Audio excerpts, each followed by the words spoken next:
We'll go ahead and get started with public comment. Do you have any speaker slips on anybody who wished to speak to something that is not on today's agenda? Mr. Chair, I believe everyone who is here for one of the items on the standard agenda, but if someone present wants to speak, now's your time. Not hearing any takers, Mr. Chair. I can see nobody's unmuted themselves. So we'll move on now to the agenda status report. I don't have any changes for today's agenda. We all are ready to be heard today. Okay. All right. Then with that said, the board members were emailed out a packet for today's meeting. In that packet was the meeting minutes for July 30th. I'm hoping that you've had a chance to review those prior to today's meeting. And if so, would you like to make any amendments or changes to those minutes? They look pretty good to me. Thank you, Jim. The only thing was on the cannabis deal, there was a comment about the colors of the sheds. Yeah. I don't think it was darker colors. It was, it looked a little too Christmassy. So to just reconsider the shed colors. Reconsider shed colors. Okay, great. Got it. Thank you. If everyone's in agreement. I'm okay with it. It looks fine to me. All right. Okay. Well, with that said, I'll ask for a motion to approve the minutes for July 30th. I'll do it. Okay, then it's on you to second, Steve. I'll second. All in favor, say aye. Aye. Aye. The meeting minutes are approved as amended. And as there's nothing on the consent agenda today, we'll move on to the NBAR members informational briefing. Has anybody had any contact prior to today's meeting with any of the applicants, supervisors, and or members of planning staff? No. No. All right. Moving on now to the staff update. Just a couple of things. So perhaps the applicant will mention this for item number 4. I just noticed this item. We're going to the Planning Commission in early October, October 6th. So that's one thing, if just in case you want to track it. So we'll see how it goes today, right? The other thing I just want to briefly mention, because I know whenever I pop in and cover your hearings, I get this question. So it has to do with like returning to in-person meetings. Right. So as of last week, the governor signed an assembly bill that does allow for the continuation of remote hearings in certain emergency type of situations. So that's being kicked around how we respond to that in our county counsel's office, but we do anticipate being able to remain remote for the time being while we're in this emergency, but it may require that the NBAR by majority vote make findings. And so that might be something that will show up on your next agenda. There'd be some sort of mention of that. I'm not quite sure what it looks like right now, but it's coming. So I would just note that, the only potential snafu is if we meet remotely in October, these findings have to be made and the NBAR doesn't have a majority supporting it, we would have to end the meeting. So, but I don't want to get into it too much because we're not agendized to talk about it, but I just want to let you know that's kind of where we are. That's what staff is working on. We do seem to have the ability to continue remote meetings. I know some folks would like to return, and so some folks would like to remain remote. It's pretty split as far as I can tell, but I would anticipate if the NBAR is agreeable or agrees that certain situation would necessitate remaining remote, that you'll have the ability to remain remote, at least for the time being. Okay. Well, thank you for that.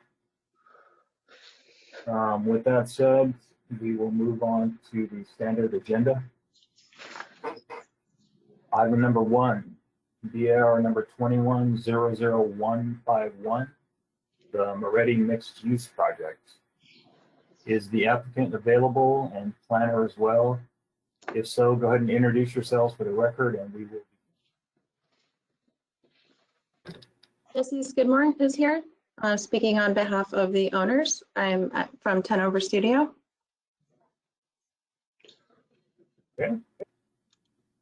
Joe Hossel with Hossel Builders, the developers here too. And I'm here as well. This is Tina Mitchell. I'm the planner on this project. Okay. Well, with that said, why don't you go ahead and begin your presentation? So, Mr. Chair, if either Tina or the applicant doesn't have their plans available, I can share my screen as well. Just let me know. Okay. So would it be easier for the applicant to go ahead and share her screen, or? I'd be happy to share my screen if that works for Tina. Yep, that's totally fine. That'd be great. Thank you. Okay, and sorry, we didn't get a chance to coordinate beforehand, but are you going to present or would you like me to present it? It would be you, and then if there's any questions from the NBAR, then I can help answer that, planning related. Perfect, that works. All right. So David, if you want to give up control.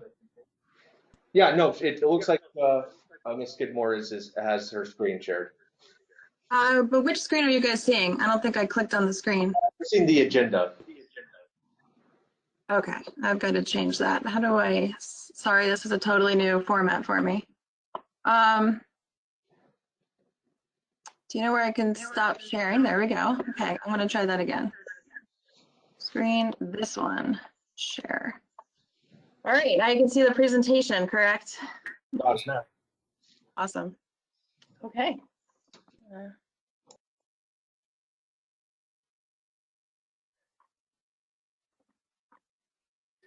So Old Orchid Mixed Use Project, located at 620 and 630 East Clark Street, is proposing two identical but mirrored buildings. Oh, are you guys hearing an echo? Yeah, I'm sorry, Ms. Skidmore, can I just interrupt you? So if you're not speaking, if you mute yourself, and also if you have multiple devices with the meeting going, you'll have to, in the same room, you'll have to mute one of them. Otherwise, we'll get that echo. Okay, it's quiet all of a sudden. So why don't you try again, Ms. Skidmore? I'm sorry. Okay, I don't have multiple devices going, so I hope this works. Does this sound better to you guys? Definitely.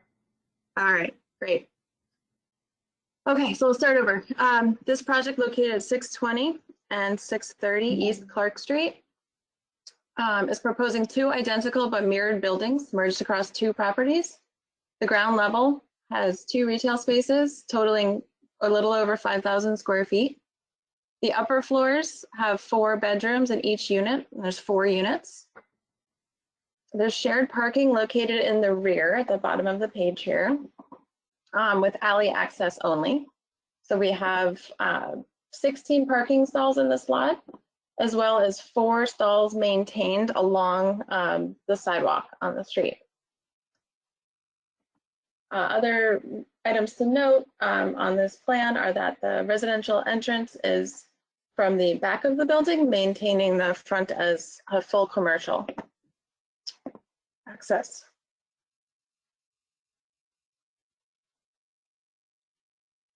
Going to skip through the landscaping. We can come back if you wish. So ground space, it's really quite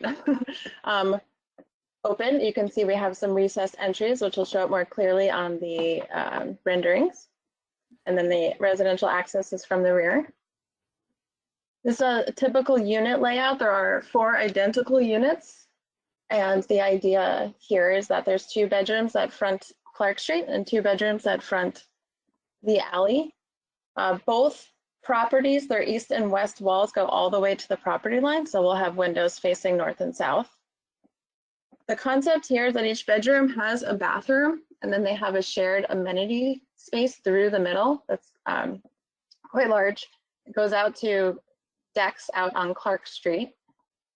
And the concept here, sorry, I have a bit of a cough. The concept here is that we're targeting and we understand that young professionals are looking for places where they could live in a small community like Orchid and have the amenities that it offers, but in a communal living. So this is not geared towards families. This is geared towards people who would rent a room out of these units and live together. So for that reason, though we were only required to provide 4 parking spaces, we provided 16 because we assume that that's what will be needed. And that's 16 on the parking lot, of course, and then there's still 4 for the commercial area on the street. The style that we went with was 100% from the old Orchid design guidelines. We wanted to fit in, we wanted to bring the typology that exists on East Clark Street further down on, because there's a lot of buildings that look like this, to the west.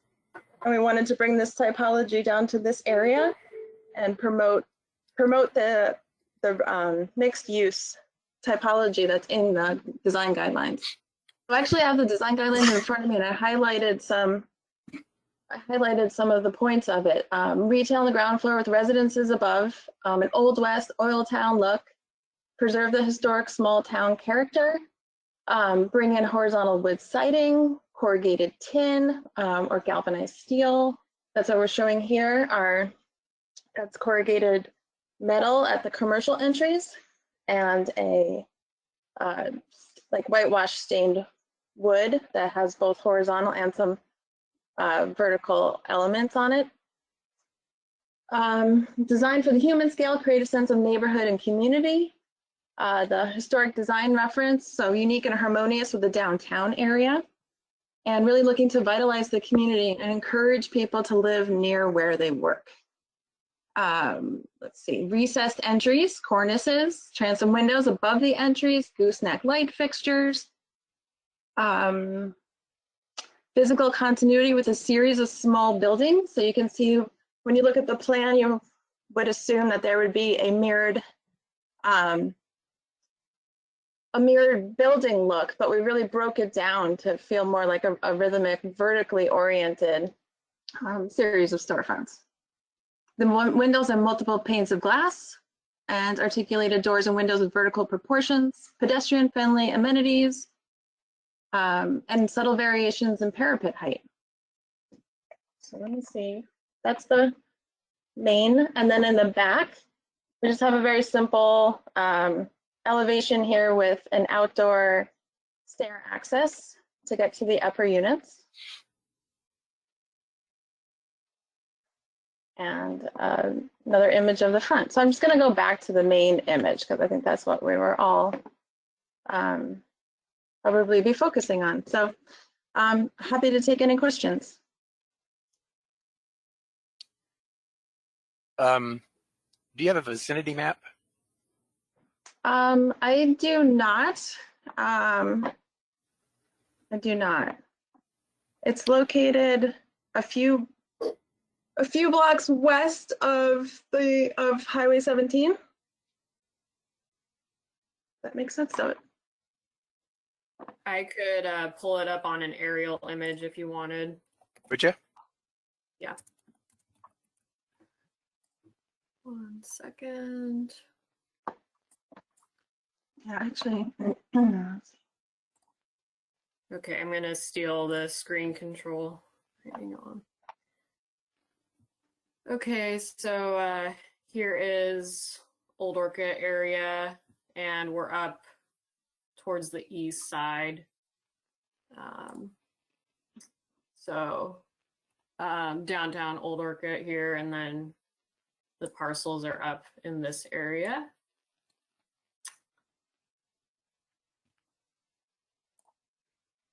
So this parcel and this one. And I can zoom back out if you want. can you highlight which two it is? It's the one with the car on it and the one next to Yeah. it. Yeah, let me take off that layer. Yes, the one with the car and the one to the left of it. next to the existing house. So on the corner is to the right, that's a one-story commercial building, right? That one? Let's see. It says it's an office building, multi-story. Yeah, that sounds correct. And then on the other side are two houses, or just residences. Believe so. Okay. Yet single family residence, yeah. Okay. And we Thanks. can go to street view if you'd like. No, I know where it is, but unless somebody else needs to look. No, it's good. Sorry, what was that? If we can go back to the exhibit. Oh yeah. So Ms. Skidmore, if you want to go ahead and share your screen again.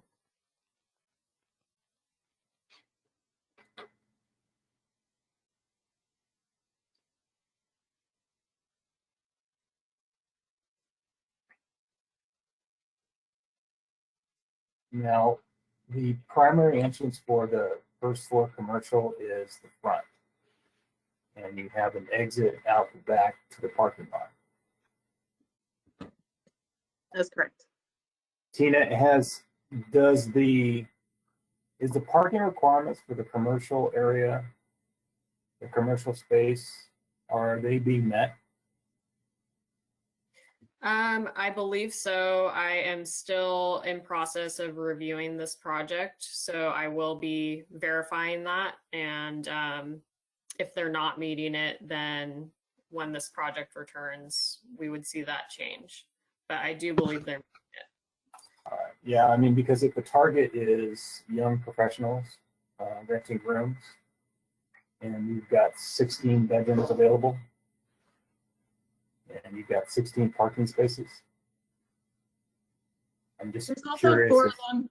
there's also 4 along the street, and there is no parking actually required for the commercial. Okay, I just want to be able to verify that. Mhm. So technically, what's required is 4 total, and we have 16 on site and 4 on the street. Right. Yeah, but, I mean, you had this is indicated in that you were. Sorry, this is in the core pedestrian zone for Old Town Mhm. Orchid, so the parking restrictions get lowered dramatically in that. Right. Okay. Also, the corner building that was to the right is a 2-story building. When we were looking at that map. It would be Well, helpful if you were to model on your site plan the existing single-family residence, the 1-story, so that we can see where that's at in relationship to the proposed 3-story building. Okay. And just to be clear about massing and setbacks, the setbacks in this area are 0. So we're not asking for any variances there. And the height limit is 35 feet. And so we're not asking for any variances there as well. I'm just Do looking you for have context any? with the existing buildings, that's all.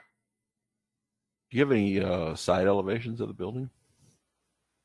No, because they go right up to the property line. So they're though they have articulation with cornices and material changes, there aren't any windows on them, so we didn't highlight them on this. That brings up well, I've got a few questions. There's a 3-foot elevation change across the site. How are you handling it? We haven't tackled that part yet, but we'll step the building. Okay, that could affect it quite a bit. You've got wood in the front, right? It's whitewashed or whatever. Yes. How are you handling the property line wall? Are you using the same material? How are you taking the cornice details around the corner, all that sort of thing if it's zero property line? Sure. Currently, the cornice and details wrap the corner, but they become stucco after the front facade.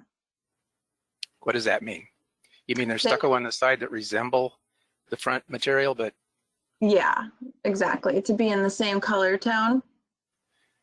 it's They, going to look a little bit like a false front rather than, That is correct. yeah, that's not the best. But how are you handling the cornices wrapping around when it's going to project farther into the neighbor's property? We left some thick walls on the plan to to accommodate any details that would come onto the building.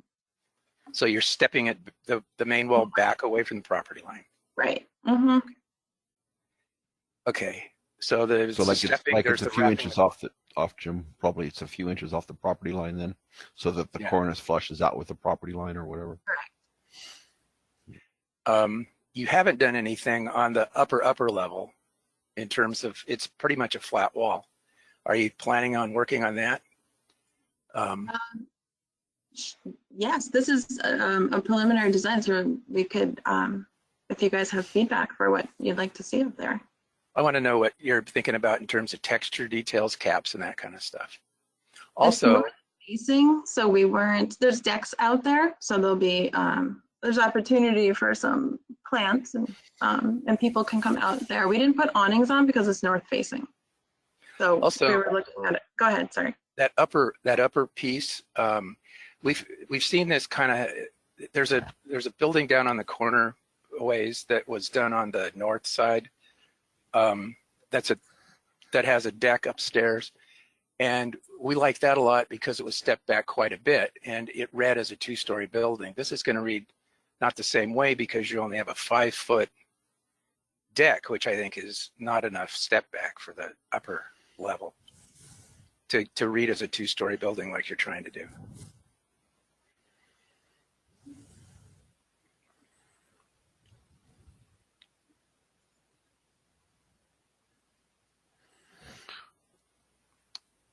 Well, Miss Skidmore, what is the elevation difference between the top of the sort of parapet there with the signs on the commercial, the metal, and the railing wall there where the pedestrian access or the house access for those decks is that like 4 or 5 feet, or is that? Yeah, it's between 42 and 48 inches. That's the railing, and then it steps up another 42 or something? Correct. Right. Okay. Mhm. And there's no return there, so that I can't remember the floor plan. Does the deck extend all the way across then, or Yeah. Yes. it does? Yes. Do you want me to go back to the floor plan? Well, it helped me. I don't know about anybody else, but Oops, I'm going the wrong way. Sorry.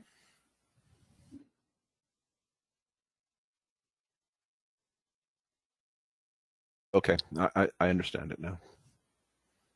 So I think the deck needs to be considerably deeper.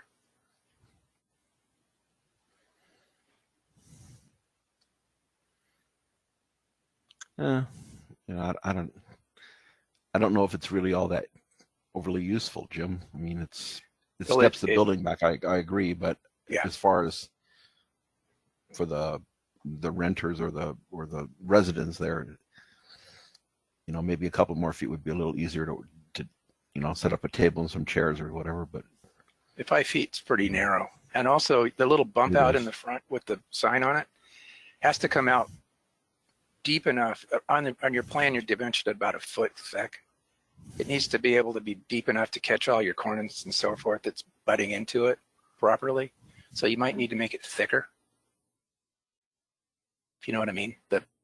Yes. Because so that everything is clean. And maybe you could make the top floor, I don't know how high your ceiling height is, but maybe you could reduce that height, which would help with the perception of it being 2-story in the front. If you know what I mean, the 3-story element looks like it's really tall. maybe it doesn't need to be that tall. Well, I think you're kind of looking up at it a little bit too, Jim. So it's kind of hard to tell without a true elevation. Yeah, that's true. I don't know. I'm just guessing. Yeah. Because it's, well, you can see kind of over on the right side in that drawing how far back it's intended to step, but Right. it could be reduced. There could be something going on that upper floor that helps reduce the apparent height of that Mass. wall. Yes. I think I'm curious if you guys would be open to this, but that is it's not an optimal deck side No. for the residences, right? It is north facing. So it's nice when you want to like dry a wetsuit or put a plant out, but we don't really anticipate, it's also windy. So we don't really anticipate people using it that much. So perhaps it makes more sense to be leaning towards how can we bring the appearance of that third floor down rather than setting it back further. It might be more practical. What was the first part you I would said? agree. Yeah. About what, bringing the height down? Okay. Yeah, like just One thing shadow that know? would be interesting would be to draw a section through showing the deck, upper deck, the roof, and the street. And you get kind of an idea of how much roof you're going to see in, that kind of drawing. What you mean, like a line of sight from the sidewalk looking? Yeah. Well, not the sidewalk, but driving down the road, the whole road, Hmm. just a section through the puppy, with showing the relative heights and that sort of thing. But I like having personally decks that are, think about what's going to be on them, how you're going to use them, and how you're going to get around the chairs.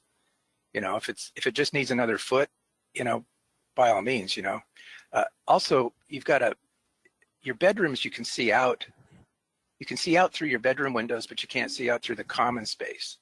You're seeing the back of the wall. So attention needs to be paid to how you're going to detail the back of the wall too, I guess. Right. Which could really be an amenity to have some privacy up there. Oh yeah, for sure. Yeah. Well, People are gonna appreciate maybe the what deck. Jim, maybe what you're looking for is some articulation in that long sort of parapet of the third floor. Maybe there's a Well, way some- to provide some undulation in that, or some Yeah. But differentiation, so it doesn't look like just a long, the long linear line of the parapet top. a lot maybe of it has- study. Yeah. And we appreciate just straight on building elevations. We can kind of three-dimensionalize them in our brain, but it gives better you can see the proportions a little bit better. But conceptually, this is kind of cool. And, the two-story is preferable, like you're showing, but just to try to diminish that third floor. And personally, I'd like to see a little bit more space on the deck, or use it differently somehow, but study it a little bit, and Yeah. figure out what you're going to do with the elevation changes, because the building I was referencing, there was a foot elevation change, and it kind of affected the whole floor plan, and it's an annoying kind of detail you have to work out. Agreed. I like what you did with the commercial entries and the area above it that breaks up nicely with the patterned wood, or maybe that's a fiber cement board or something, but that comes off really nicely. I do think we kind of need to look at a little bit of how you're going to return it and how the side elevations are going to look. It'll be what, we see the building from the front here when we're standing in front of it, but as you're driving down the road, being as it is 3 stories, you will definitely see that it'll be a fairly significant element along the side of the street there. So I think we do need to pay a little bit more attention just to how that returns and what that's going to read like. And it could be different for decades before it gets filled in. Right, and the way the color articulation is really nice. The 3 different sort of tones that are harmonious, but yet significantly different. Is that the third floor? What did you kind of thinking about for material on that? But we were looking at stucco for that because I really do feel like it's going to disappear. Yeah, and I think that'll contrast nicely with the wood and the metal, I think too. So depends on the finish you use and that sort of thing, and how you're going to that whole thing needs to be studied. The material you're going to use and how it's going to blend. And don't be afraid to try colors. You know, if you want to go down that road. Mhm. I think you have a really good start here. Is the third floor roof a flat roof with a parapet all the way around? Yes, And is the mechanical equipment going to be stored up there? probably. Mhm. I was just curious as how you're going to get that down to the first floor. Details. Yeah, Well, details. it could be split system. That would. I mean, likely more and more. Well, I would, that goes along with trying to Keep reduce the going. height. Yes, and you might consolidate it in the middle and put a parapet around it in a different way. Yeah, it could be just some condensers for a split system too. It's not. I don't think that's a humongously difficult situation. And No, I didn't think so. I was just curious as, that'd be one way to unless you put a bring restaurant down there. to bring down that massing up above. Yeah, no, I think that very linear top of the parapet needs to be studied a little bit more, I think. So this is going, I just got a note from the developer. This is going to be all electric. So we'll be looking at mini split systems, no gas, no ducting. Okay. Perfect. Or heat pumps. Right. Also, another thing that would be interesting to know are the relative heights of the other buildings in town. There's the restaurant on the corner that's got a tall element. There's the three-story building down the street. How are we doing in relationship to those guys? Would be kind of an interesting graphic just to show. I mean, like some dimensions on these Yes. relative elevations. Yeah. Uh-huh. Because I it think could be the back to your biggest. point. Oh, go ahead. I'm sorry. I just was saying this could be the biggest building in town, or look like the biggest building in town.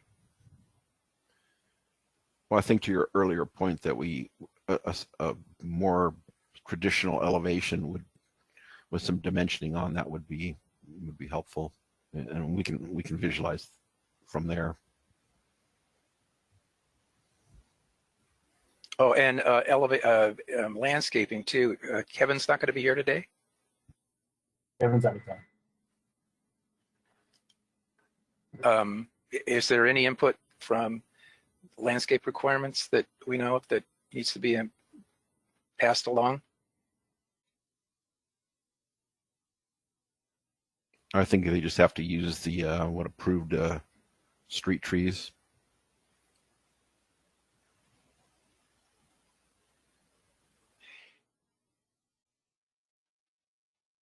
It's not nose-in parking there, then, is it? No. No, it's parallel. So parallel through the.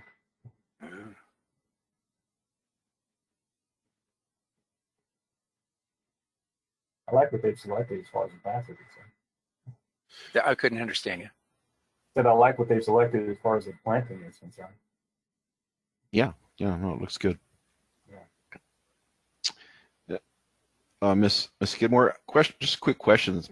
I don't know quite how this would revolve around, but typically if you have 3 or more unit building, you have to have one of them to be accessible. They are duplexes.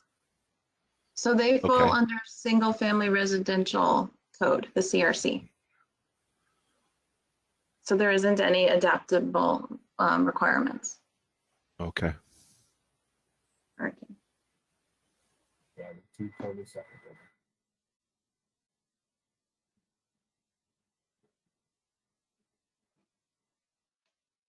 Okay.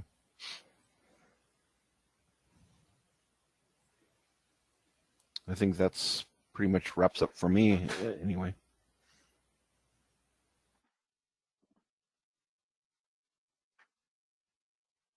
Does the board have any other comments at this time for the applicant?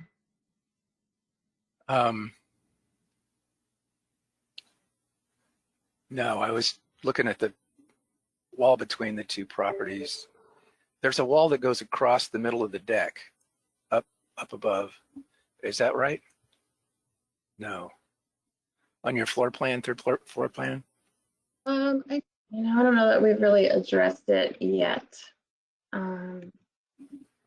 Yeah, that guy.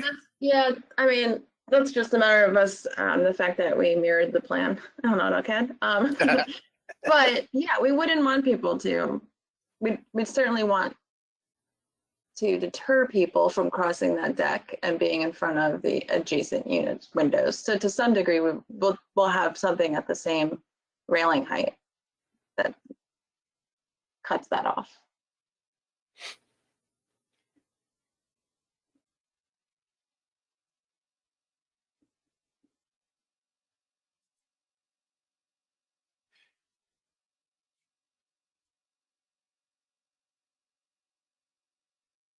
Dina, do you have anything to add on the project? No, not at this time. Thank you.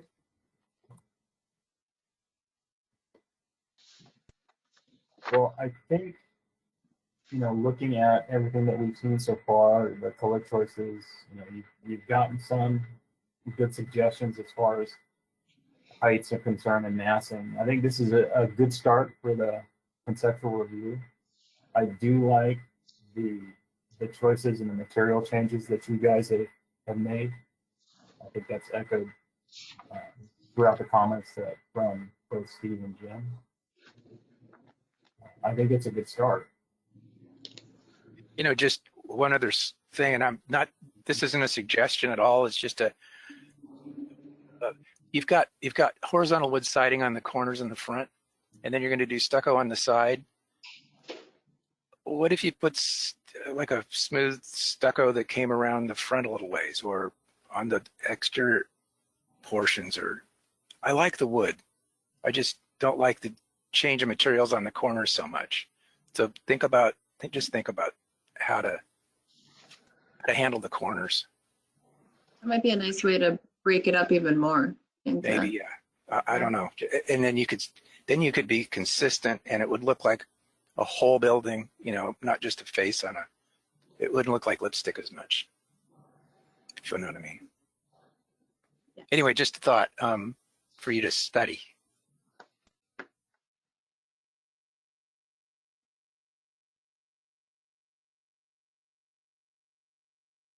Because you're going to have a lot to do once you get into your 3-foot elevation change.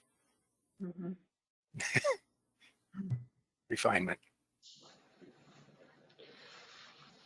Actually, I think I like the framing of the horizontal siding. Yeah. And I think that corner trim is going to do a lot for that transition. It just needs to be studied, and you're not going to end up with that horizontal line going across necessarily where the decks are up above. They could be off by quite a bit. And, that's going to change too. And studying it just in the front on elevation is going to be interesting, how to handle the slope. Anyway, that's all I have. Well, as you guys are agendized for conceptual review, we won't, these are just suggestions.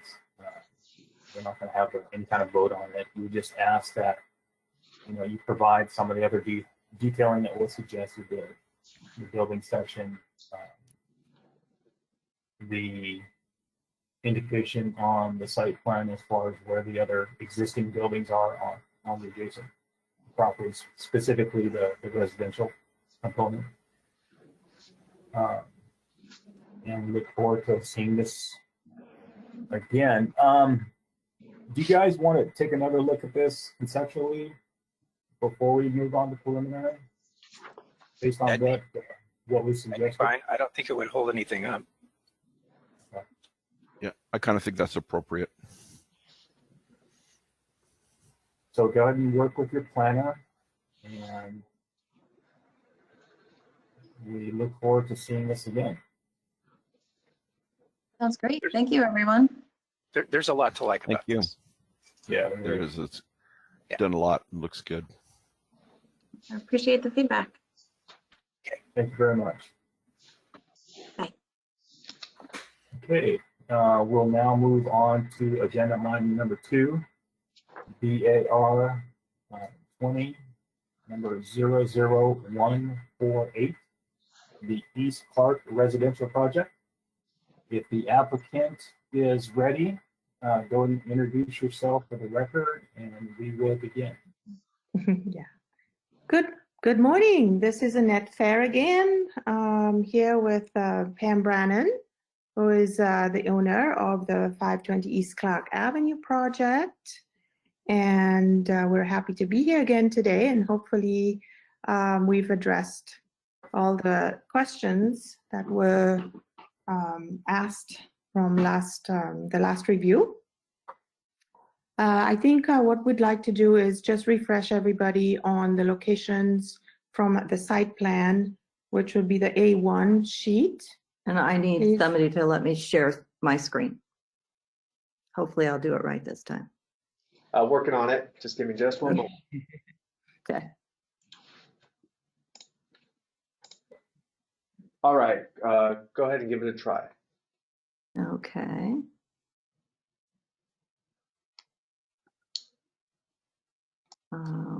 Are you seeing my screen now? Yes, we can see your screen, your desktop. Okay. Okay, just to refresh everybody, to the north there is the Clark Avenue, and we obviously on Clark Avenue we have the new frontage wall that we'll be addressing in a little bit, and the 4 separate 980 square foot houses. Same, nothing has changed from last time regarding the locations and positioning and everything. And with the carport right at the end, back alley area. So I don't know if anybody has any questions regarding that as of right now. Okay, so we'd like to jump to the sheet A3, which shows the elevations, which most of the questions that were asked were the detailing on the elevations and the different elements that we were using, and on the elevations, obviously. The first one that we addressed were the knee braces that you had questions on, and we have called out details on the front elevations and the right elevation, and which will refer you back to the A4, where we have detailed the eave and fascia gutter details, as you requested, and the gable end details as well. And to the right of the page on A4 is the gable end, the knee brace details, and how that will fit in with the elevation and construction wise. And we have decided that all the connections throughout any of the detailing of the trellises and such will be hidden, concealed connections per what the engineer has called out. And he will be detailing that on his structural drawings. So any questions on, I guess, I don't know if you want to go back and forth from the elevations to the A4 detailing on that right now.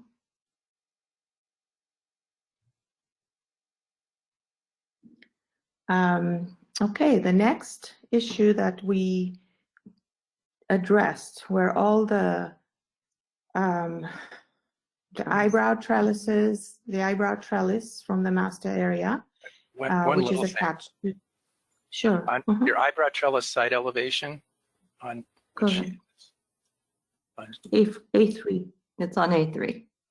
I think it's misdimensioned, that no big deal, just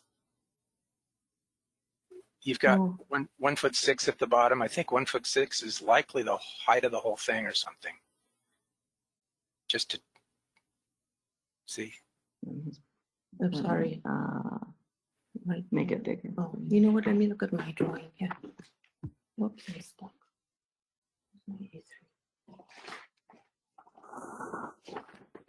156. An A3M.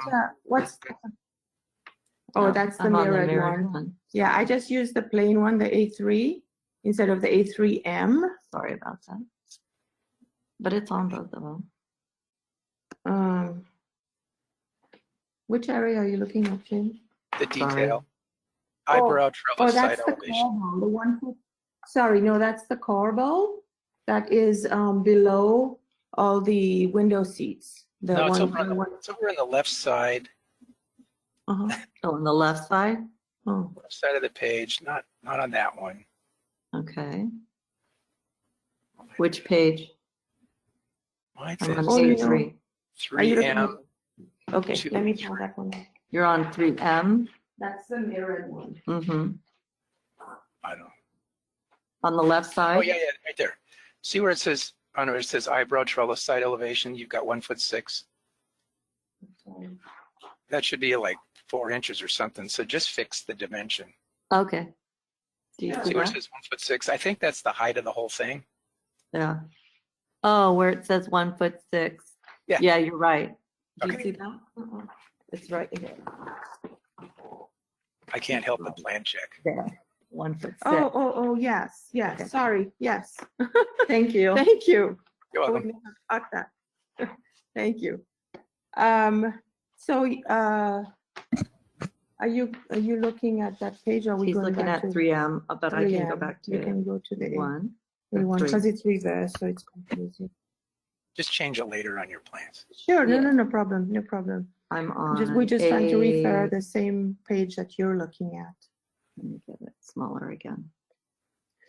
I think you have it there. So basically, with the engineer addressed all the sizes of the lumber, and again, all the connections are hidden.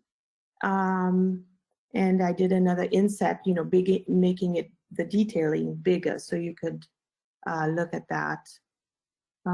And also for the trellis that's behind the kitchen area, the This one right freestanding here. one, which is down this one, that's the eyebrow. This is the big one. Okay. So I you think have you any- addressed all of those eyebrows. There was a lot of, on the other plan, where the front elevation didn't jive with the side elevation. It looks like it's all working now. Yeah, thank you. Okay. The next thing we will jump to, the question was regarding the front wall, on the frontage, which You're is going what to the front A. wall, A6. A6, please. And there was the question on the connections between the brick columns and where those horizontal steel rods were. So we've addressed the connections, which refers to on the landscape plans, the details are there. We can jump back and forth, but we've made those rods 3/4 inch steel, and the intermediate supports are at 40 inches on center. And again, the engineer's addressing, the actual bolting requirements and all that, but they're all going to be steel plates bolted to the walls and the columns there. Let's see. And would you like to see the details that we have on that for right now? They're on the LC2, which is the landscape section, and LC3. It's the civil one. See, yeah, LC2. There's the gate. The first one is the connection of the LC2 detail number 2, the brick column, you'll see the insets where the steel plates will bolt into the brick columns, and then also the intermediate. He has one with the intermediate. This one right here. How they bolt down into the top of the stucco wall. And again, engineering will specify what size bolts and you know, to make it sturdy. You had also asked about on the east and west walls, you know, facing the properties neighboring it. We've done details of on LC3, detail number 2, the fence to the column. It's the column has a small gap of 2 to 4 inches between the post and how the wood post continues into the fencing. And Scott has all those details as well called out. And then the detail, can you go up this? And then number 3, whether you can see where the wood fence steps down from where the retaining walls are down to where the grade is, and there aren't any retaining walls there then, but on each fence post we have a footing, which then of course has all the hardware to stand off post bases and all that to support the posts, and in between the rails with for the wood fence. And if you do go to the Civil C2, you'll see elevations of, yeah, there we go. Elevations of each property line from north to south. So there's the western property line, and you can see where the brick column and then the wood fences, but you can also see where the retaining wall goes up to a certain point, and then it continues with the wood fence to the end of the property, so that you could see how standing on the east or west property lines, basically what they would look like and how they step down and tie into the front wall and the back, the front wall and the back, and also to the retaining walls on the sides there. I think that was all that was really asked about, unless you have something else, please. I'd love to hear the comments. I think you've addressed everything. Yeah, I feel like you've addressed everything as well. So I'm good. Right.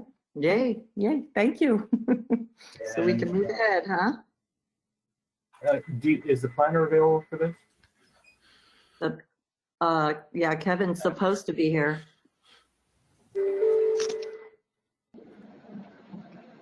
Hi, I'm the planner assigned to this case. This is Kevin speaking. Hey, Kevin, is there any outstanding issues with planning at this time? No outstanding issues and no further comments from planning. Okay, perfect. David, do we have any speaker slips on this project? I didn't hear I'm that sorry. question. I asked. I'm sorry, that was for me. Oh. I didn't see anyone sign up specifically for this item, but again, I always like to give people the opportunity if they popped into the meeting later. If you want to speak on this item, just go ahead and unmute yourself. I guess that's a no, Mr. Chair. All right, thank you very much. Getting rid of that procedure, I'll now ask for a vote to give final approval to this project. A motion. I'll move that we issue final approval for this project. Okay, second. Second. All in favor? Aye. Aye. Aye. Congratulations. Thank you. Thank you Go ahead so and much. Work with your planner and get the required plans to him so he can stamp it approved, and good luck to you. All right. Thank you so much. Appreciate it. All right. Take care. Bye-bye. Bye-bye. Bye. All right. Now we will move on to agenda item number 3, the 20 BAR 00124, the Sator detached cover and staircase. If the applicant is present, go ahead and introduce yourselves to the record, and we will begin. Good morning, everyone. This is Gazwan Jason Akra. I'm the architect. I would like to be able to share my screen if possible. Let's see.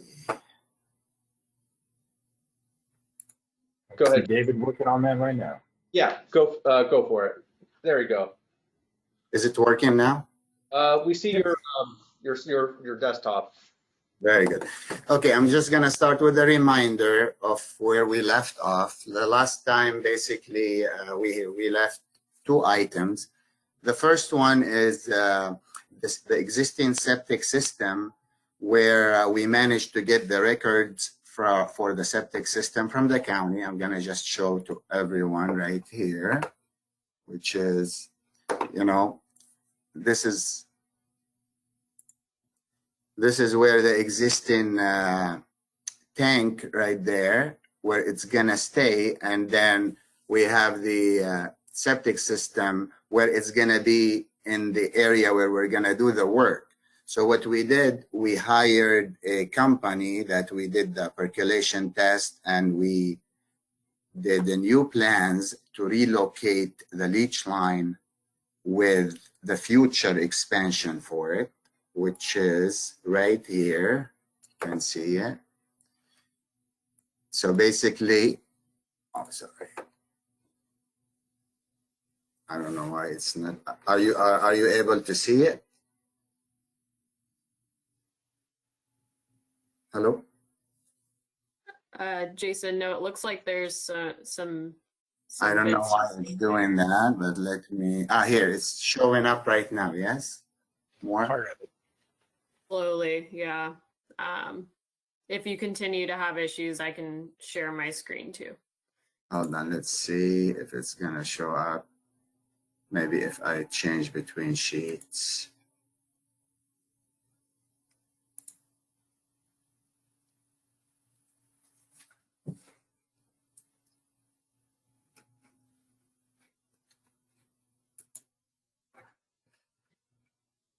Let me try again. Let me stop sharing and do it again. How's that? Maybe it will work.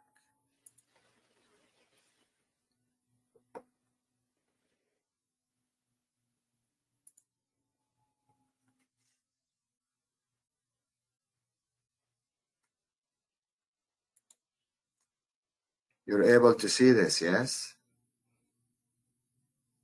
Yes, we can see that plan. I don't know why this one is not showing. Let me close this one.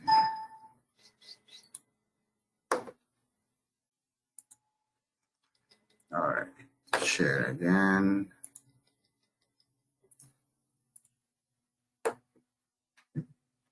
All right, let me try to open it one more time.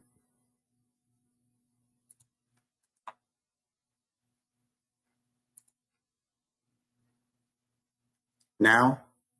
Yes. Oh, okay. Yeah.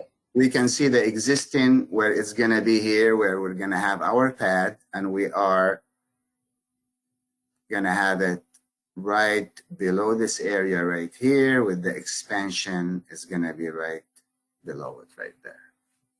So we have the plans ready to submit for the health department to get the approval for it. And we have the percolation test. And the engineer has been in touch with the health department regarding the size of the existing tank right now, and the future expansion and the relocation of it, which they're supposed to be okay with. Now, the other item basically was, you know, we suggested to have like a vine to hide the mass of the walls. So as you can see on this sheet right here, I tried to show how it's gonna look in this 3D. It's a little bit, you know, I mean, where we're gonna have the vine come in, you know, from the planter up there. I'm gonna show you the second sheet. which is this one. This is the enlarged one where we're gonna have these are the retaining walls. We're gonna have planters right on top of this and have a smaller retaining walls here where we're gonna have also planters. And we're gonna have vines that's gonna hide the walls. We have already landscape plans. We did it by a landscape architect. Anyway, let me make this large enough. Are you able to see it? Yes. Okay.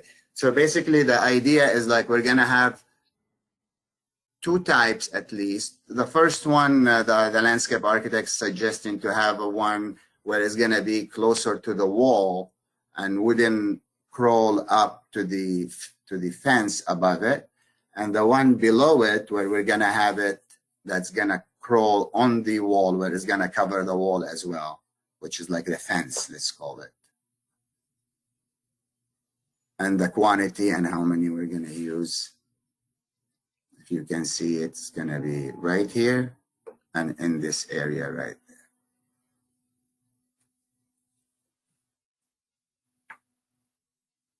And these are the types of the vine we're gonna be using.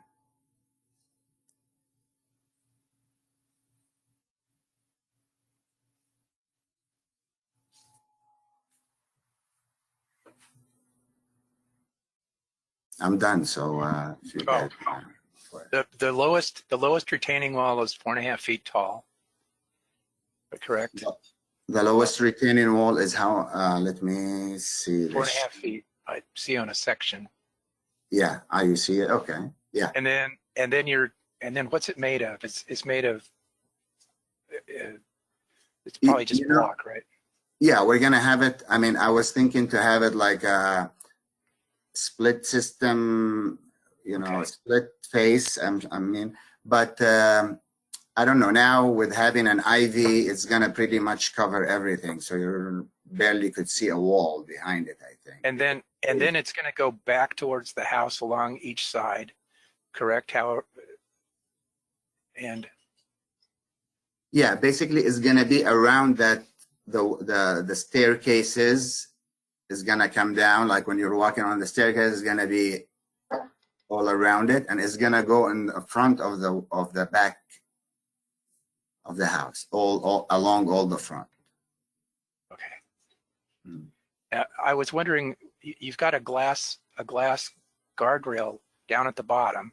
No, I mean, I think the bottom we're gonna just have it. I think I called it redwood. It's gonna be redwood fence. Let me remind myself.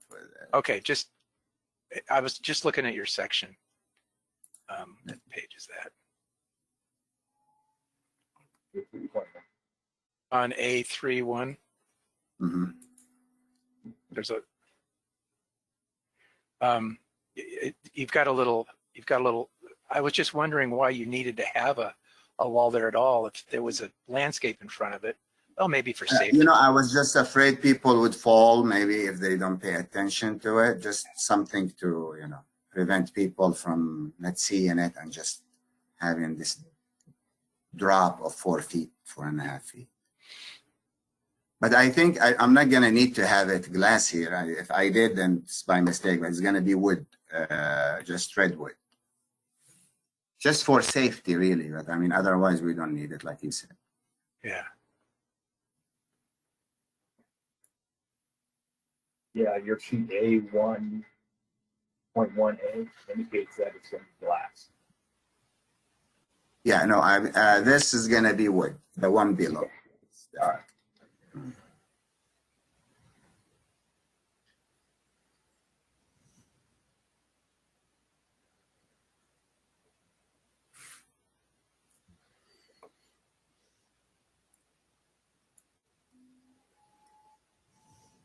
I think you've addressed the issues that we brought up. The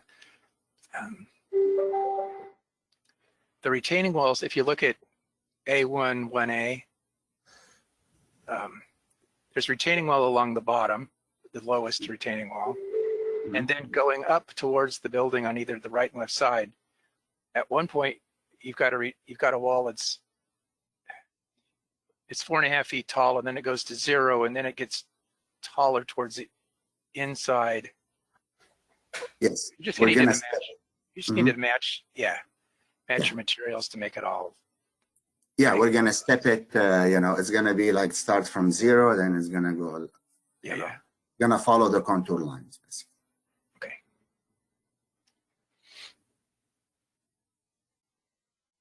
Yeah, I think you guys have you followed through and addressed everything that I think we spoke about on the last meeting. So I think you've come a long way. Looks good.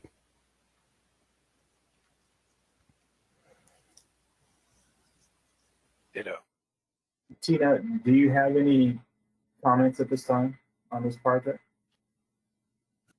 No, I don't. I did speak with staff at Environmental Health Services, and they said they had no feasibility concerns with the changes to the septic system. So I'm feeling ready for approval on my end, and I'm just want to know what details you guys are hoping to see for final approval next time. Okay, thank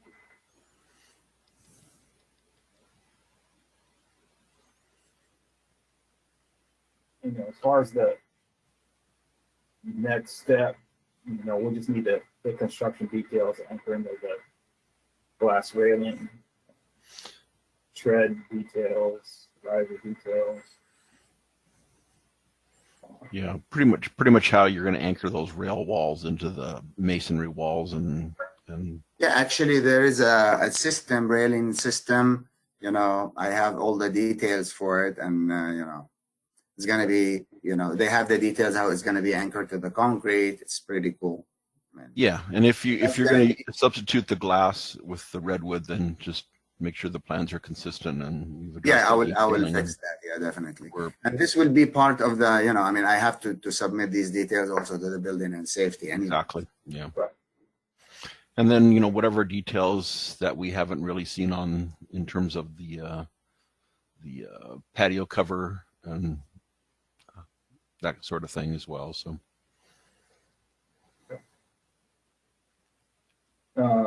Jim, do you have any other additional comments? No, Oh, sorry, I didn't know if that was for me. Sorry, I don't have any other additional comments. Jim? No, just detail your trellis, so well, and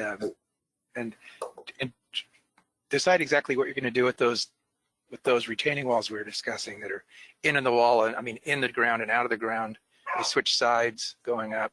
How you want to deal with it to make it all cohesive. Just think about it. Sure.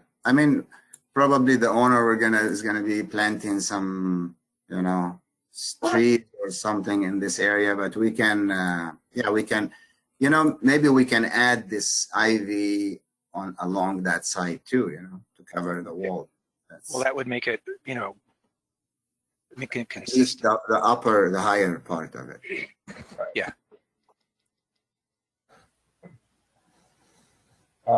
Then with that said, I don't see why we can't give preliminary approval for this. I'm gonna ask for a motion now to give preliminary approval and have this project move on to final. I'll make a motion that we grant preliminary approval for 20 BAR 0000099-124. I'll second. I know. I memorized that, Jim. Yeah, good memory. Wow. I was looking at, preliminary approval for 00124. But either way, all in favor of granting preliminary approval, say aye. Yes. Aye. Perfect. So that's All right, so you guys have got preliminary approval. Work with your planner and prep for final, along with building and safety submittal. So that's final full board. It's preliminary approval for the board. No, I'm sorry, when it comes back for final. Yeah, we're coming back for final. Right, but just clarifying that it wasn't your intent for this to go on consent. That's what I'm asking. No, it's agendized for preliminary. When it comes back, And when it comes back, we'd like to see the anchors details and all that. great, so full board, right. That's what I was asking. Thanks. Are we able to submit for the building and safety and for you guys all the details and stuff, or how we have to finish from this part first, then go to building? Jason, I can answer that. Yeah, you can submit to building at any time now. So Okay, yeah, so I can provide the details, then you can review it in the next meeting. Correct. yeah, just work with me and we'll get you on the agenda for final. Sounds good. Yeah. All right. Very good. Thank you very very much, everyone. Have a great weekend, and we'll see you hopefully. Thank you very much. All right, so we'll move on to the last item on today's agenda. BAR number 18-00007. Yama Solar. If the applicant is available, he can go ahead and introduce themselves for the record, and we will begin.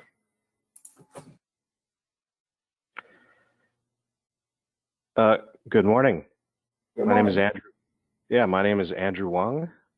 I work for B2U Storage Solutions, which is the developer of this project in Cuyama. And I'm here representing our company. Thank you very much. This is also Katie Knoll. I am the planner. Perfect. So why don't you take us through what you're proposing?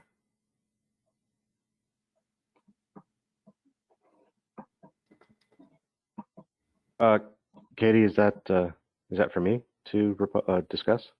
Yes, sir. Oh yeah. So I have the plans up, but if you just want to run through the project description, and then I can go through the plans as well.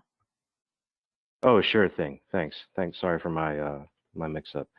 Yes, this is a solar project with an energy storage component.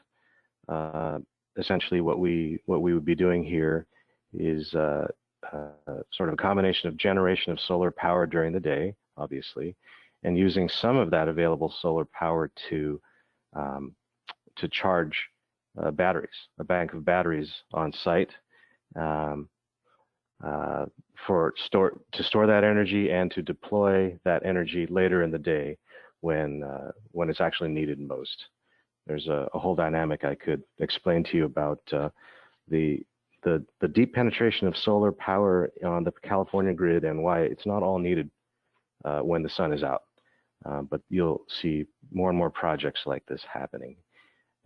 It's sited on 20 acres of land and just east of a much larger solar project. Our project has a 3 megawatt solar capacity and I guess up to 14 megawatt hours of energy storage. But if you look just to the west there, and I think this is a bit outdated map, but you can see our SEPV Cuyama site, 20 acres. And just in that large square bounded by Kirschenman Road and Foothill Road, I think that's the eastern half of the existing 40 megawatt solar. So that's a 40 megawatt existing operational solar site. Ours is 3 megawatts. I do want to just point out that this project received a CUP previously and had been fully analyzed, but due to a number of circumstances, essentially had to reapply. And so we're here again. So from our standpoint, the data is all there. The analyses have all been completed, and essentially nothing has changed with regard to site conditions. So we're essentially coming back for another round. from a sort of on-site standpoint, what you can see there is a boundary road that we would grade, but very little grading otherwise. You see some service access roads through the site, but those many, many rows north-south are the solar arrays, and it's a single axis tracking system which would follow the sun from east in the morning toward west in the afternoon. That is basically a very conventional configuration for utility scale solar plants. And east to west in the middle of the site, you see some cabinets. Those would be a combination, or some rectangles representing, number one, an inverter, which is the device that takes the DC power from the solar panels, converts it to AC power to be transmitted to the grid. And you'll also see some battery cabinets.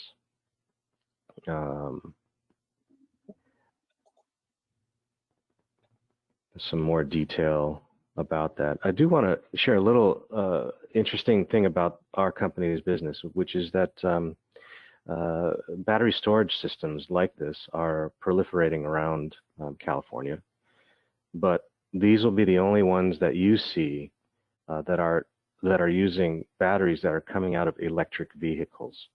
They are not brand new batteries coming out of the factories of Samsung or LG Chem. We have an operational site where I am right now in Lancaster, California, that uses batteries from Nissan Leaf electric vehicles. And we thought it was a sort of a thoughtful way to get more out of the battery before it gets sent for recycling and scrapping, essentially.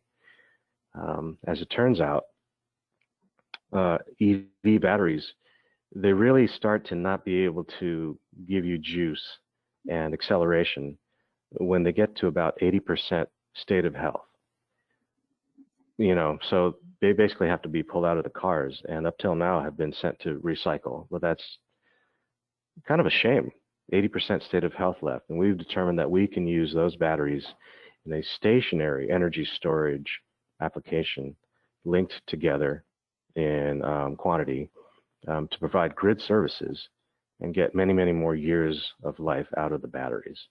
So we feel this is a responsible thing to do, combined with the solar aspect. We certainly feel this is a worthwhile project, and again, had been approved previously, in a separate CUP.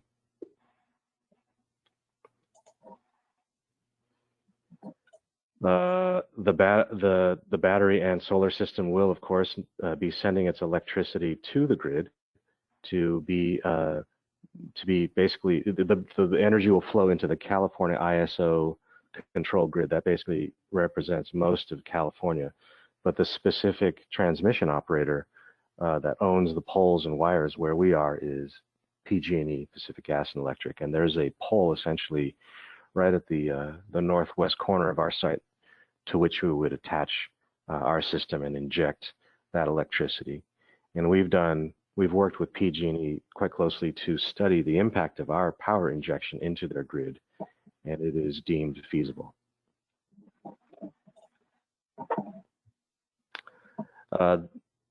What Katie shows here is a depiction of our inverter and transformer. Again, the inverter, for any of you who have solar on your homes, you will also have an inverter that takes the DC power from your solar panels, inverts it to AC, and then allows you to use it for your home use at 110 volts.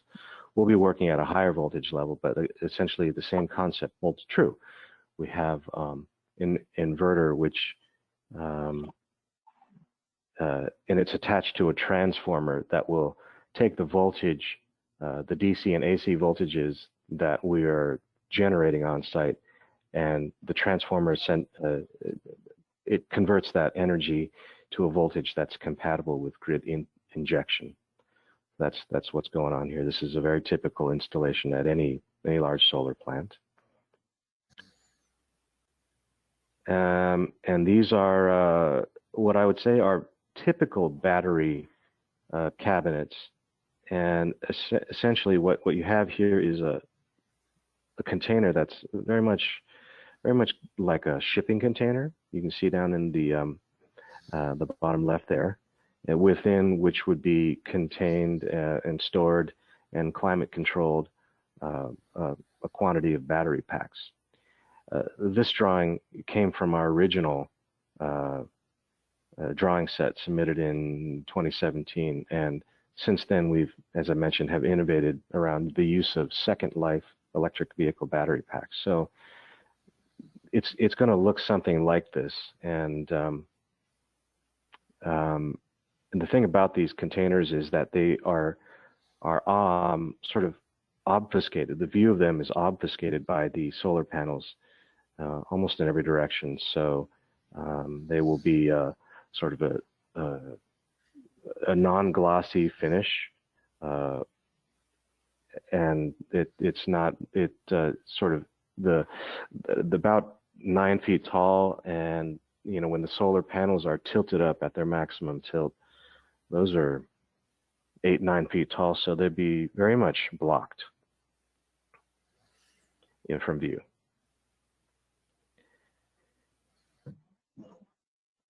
Okay, that's the end of the plan set that we have. And yeah, I just want to reiterate what Andrew said, that this project was heard before your board in May of 2018. And the recommendation was to move forward and bring it back for prelim and final approval after the Planning Commission hearing. But the project did expire, the permit expired, and so we're coming back again. When are they scheduled for the next? When are they going in front of the Planning Commission again? So it's actually a really quick turnaround. We are scheduled to go October 6th. Lucky you. So you've got a 6-foot chain link fence around the facility? That's right, for security and protection of the equipment. Yeah, and you're about a half a mile off of Kirsch? Half a mile, it seems about a half mile, maybe, yeah, probably a half mile. Yeah. Okay. So, Andrew, real quick question. You mentioned that the solar arrays actually move or change with the orientation of the sun. Can you maybe explain that for us uneducated? Oh yeah. Oh right. Well, there are solar panels that the most basic configuration is called fixed tilt, where the solar panels would be sort of mounted more east-west facing and sort of tilted toward the south, so that you always get south-facing sun in the northern hemisphere. But what you do is you lose some of the efficiency of the sun in that a collection of solar energy in the process. So what the industry has moved to is a single axis tracking system. So those north-south rows are where the solar panels are, and there's like a motor and a set of tubes and a gear system that allows that north-south row to rotate east to the west. So if you see in the bottom left drawing there, you can see the solar panels in on the left side there, a flat position and an a sky-facing position and a west sky-facing position. Those are the sort of the range of motion for that system, and it's it allows you to collect more solar energy for more hours. There is a dual axis tracking technology, but it's much more expensive and doesn't get you sort of the cost benefit isn't quite there for double axis tracking in two different, X and Y. So we just go east to west. It's very much an industry convention at this time. Great, does that thank you. Yeah, it does, absolutely. And it's virtually silent, by the way. You really can't hear anything. On your site plan, where are the battery containers. Okay. Are they right in the middle? And they're That's like correct. 8 feet by 50 feet by 10 feet tall, roughly? They're probably by 9 feet tall, maybe 30 feet long, and maybe 8 feet wide. At There's current, 3 of them. there probably would be 3. Is that what I'm Mhm. seeing on the plan in the middle? Oh, those are the containers. Okay. Ooh, I'm looking That's at right. it now. That's right. And your panels, they articulate along it. How tall is it when it's flat? It's about 9 feet tall. The panels. The panels, when flat, are probably more like 7, at least 7 to 8 feet tall. Okay, so it's going to cover up most of your structure of your containers. Also, just as a side question, I remember vaguely the other solar facility talking about the transmission ability out of the valley from the grid, the wires, only they were just about maxed out. Are you only charging the batteries with your panels and then exporting it at night? Is that what you're doing? We are charging the batteries with our solar panels during the daytime, and we will export power from the batteries at night. But during the daytime, if there, depending on the time of year, there may be more solar energy available than what we need to simply charge the batteries. And in that case, we would have the option to send a little bit of that power out to the grid as well. Okay. And that's interesting. The way, yeah, right. So these are known as hybrid plants. It's not just a battery plant that uses the grid to charge the batteries. We are using the solar.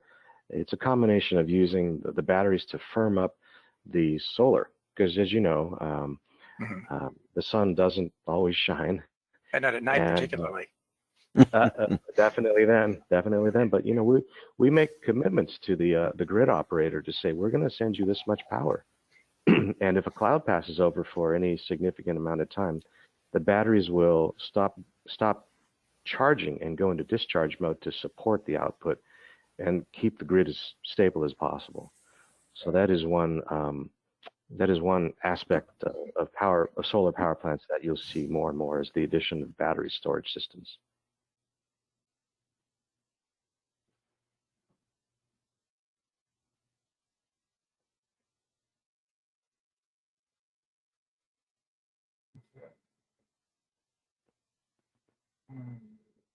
Do you guys have any other questions at this time? You're tapping into existing power poles? That's correct. Okay. That's correct. Yeah, and we've been engaged in a multi-year study with PG&E for them to study the impact of our power into their grid. That's the typical way this happens: is a developer comes along and says, "I'd like to export our electricity into your grid," and then the grid at that point was designed to only handle X amount of electricity. So if you want to put more power, we're going to have to study what that would do to our grid, and if there are significant upgrades for safety and reliability required as a result of your injection. And there is capacity left as a result of the formal studies we've gone through with PG&E. So there's the battery structures, and there's also your inverter and all the other equipment. That's kind of insignificant, though, isn't it? How big is that? Are those structures? If you look at the middle of the drawing there, oh, okay, yeah. Well, you see the 3 battery cabinets in the middle of the site, but then just to the left of that, it says PCS01. An inverter is often called a PCS, a power conversion system. So that's your service equipment, and it's smaller than your other facilities. That's right. You probably, 7, 8 feet tall, maybe 10, 11 feet wide, and maybe 6 feet deep, something to that effect. You can see here in the drawing In the upper left there, the device with the fins on the left is the transformer, and the device on the right is the inverter. And you're going to paint these some color that blends well, doesn't stand out. Is that what I heard you say? A non-reflective Well, material. It's a non-glare. It's a non-glare factory. I mean, the company that we've been working with is a German company called SMA, and it comes in white, but it's non-reflective. Can you tone it down from white? I don't know the answer to that, other than we'd be willing to try. It's, as I said, it's not a reflective surface, and the amount of noise at that distance is virtually silent. There's more wind noise than there is machinery noise. No, it's not the noise. It's the colors. White's visible a long way, and just if there's an option for different colors, look into it, please. Okay, certainly. You might also check your neighbor to see what color he painted all of his equipment. Mm-hmm. I want to say they're white, but I want to say that. I think they are. Are they? Yeah, I've been out to look at those. Just see if there's Yeah, an I option. mean, just in the middle of that solar array, I don't think you're ever going to see those buildings doing it any time of the day. Well, sometimes there's options that you don't know about until you ask. Yeah, I appreciate that. It's like gas Fair enough. stations. Any other questions? No, very interesting. All right, I've got a question for David. David, they're agendized for conceptual. They have a planning commission meeting in early October. Yes. Can we run from conceptual to final? You could, I would suggest you could do preliminary and final on the same meeting. Sure. Sure, then we just pick what we want. Yeah, exactly. Well, I guess to get to the meat of my question, can we get final approval right now? No. That's what I wanted to know. But we can get preliminary. But You we only can get get what's final agenda. on consent. Okay. Consent. Okay. You guys agree with that? Absolutely. That means Andrew doesn't have to come. Well, he's sitting in Lancaster or wherever he is. Oh, yeah, I forgot. He didn't drive over, Jim. He's enjoying the weather here. It's going to be 97 today. Oh, it's going to be Lovely. 70. No, it's not going to be 70. It's, Won't get to it's barely 70. going to be 70 here. Okay, No, so I think that's a good idea, Michael. If we could grant preliminary along with this today, then we can just come back on consent for final. right. No. Yeah, that'd be great. No, No, it's we- only it- only it- conceptual today. Yeah, it's only conceptual today, but There's a planning it can be commission. agendized on the consent for preliminary and final. Outstanding. Good deal. And then we can give final approval on consent. Is that correct, David? Yeah, you can do preliminary, final, and consent. That's fine. Okay. Yeah, that's where I was getting to. So I think we'll I apologize. This is Andrew. Can you explain to me just what that means with respect to the planning commission? right. That was my next question. If he's agendized for early October Right. for the planning commission, we're not going to meet again until after the planning commission. Correct. So when we meet, he'll be ready to go by everybody. Yeah, that's correct. This is Katie Knoll, the planner. We just need conceptual approval before going to the planning commission. Once we get approval or, you know, any decision from the planning commission, we'll come back to you guys, and then you can do prelim and final. And that's standard. Okay, yeah. Perfect. So And, to get and we that- can do that on consent, right? Yes. we As can far do as that. I know, yeah. Okay, great. Does that explain it, Andrew? Thanks. I appreciate that. Okay. Yes. No, I saw you take off your glasses and rub your eyes, so I was just making sure. It's been a long week. We're in construction we have a very similarly configured project here up in Lancaster, and I welcome any of you to go to b2uco.com, where you can see a video of what we're doing, and we're tripling the size of our facility right now, and so it's just been a very busy week. Wow, conceptual review and a pitch. Nice. Good deal. No, yeah, I appreciate the fact that you're using old electric car batteries. To be honest, Absolutely, that's great. that's a great use. If you can believe it, I'm not aware of any other application like this. No, right now. neither am I. Well, that's a good thing. And they've got to be inexpensive, don't they're just scrap. Yes. However, the auto OEMs that we have relationships with, they view it as a potential liability. You know, they basically will send these off. But, you know, lithium ion, if not controlled properly, which, by the way, we do very well, if not controlled properly, it can lead to fires.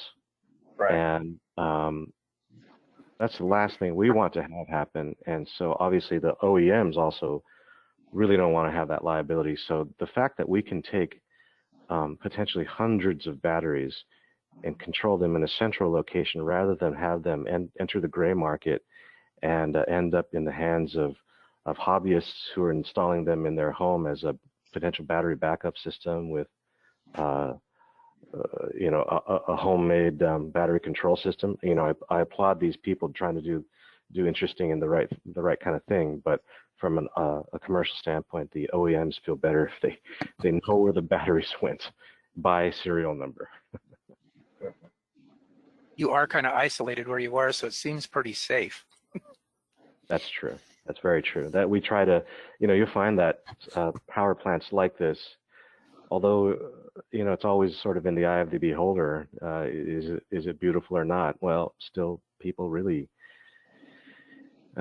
would rather not see it so close, and so we do end up in places where it's a little bit further away, generally speaking.